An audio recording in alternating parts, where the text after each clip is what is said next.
ئەگەر ئەتەوێت تاموچێژێکی زۆر تایبەت لە ژیان ببینیت، ژیانێکی زۆر خۆش بژی، ارضى بما قسم الله لك، پێویستە لە دڵەوە ڕازی بی بە هەموو ئەو شتانی خوا لە دنیادا بۆتی تەقسیم کردووە. پێویستە لە دڵەوە ڕازی بی بە هەموو ئەو جوانیانەی خوا لە دنیادا پێتی بەخشیوە.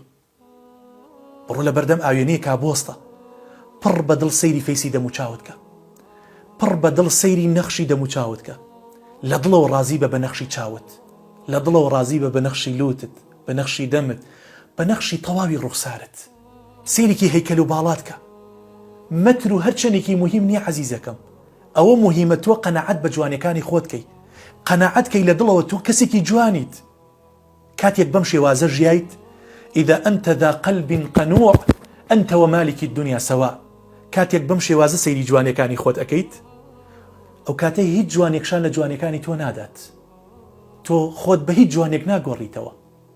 ئەو کاتە پێویستت بە تەجمیلی لوت نابێت، پێویست بە تەجمیلی برۆکانت نابێت، بە تەجمیلی لوت و دانت نابێت. تۆ ڕازی بە سروشتی خۆت. کاتێک بەم شێوازە بەم منطقە بیر ئەەکەیتەوە، القناعة كنز لا يفنى، جوانەکانی تۆ کۆتایی پێ نایە. ئەوانەی تەجمیلاتی لوت ئەکەن عەزیزانم، زۆربەی هەرە زۆریان لە ڕووی دەروونەوە زۆر ماندوون. ڕازی نییە بە قاڵبی لوتی، ڕازی نییە بە قاڵبی چاوی، بە قاڵبی برۆکانی، ڕازی نییە بە تەواوی قاڵبی لە شولاری. بۆیە خۆشبەختیان لە دەست داوە. هەرچی دکتۆر و تەجمیل هەیە تاقی ئەکەنەوە. لە کۆتایی دوای 12 نەشتەرگەری 13 نەشتەرگەری هەر ڕازی نابن لەبەر چی؟ لەبەر ئەوە بەو قەنەعەتەوە ناژین. بۆیە عەزیزەکەم پێویستە هەمومان بەو قەنەعەتەوە بژین. خوای گەورە ئاوا ژیانی کردووە، وەقەسەمنا بەینەهم مەعیشەتەهم فی الحەیاة الدنیا.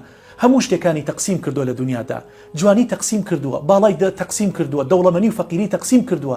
بۆیە ارضى بما قسم الله لك، ڕازی بە بەوەی کەوا خوای پەروەردگار بۆتی تەقسیم کردووە.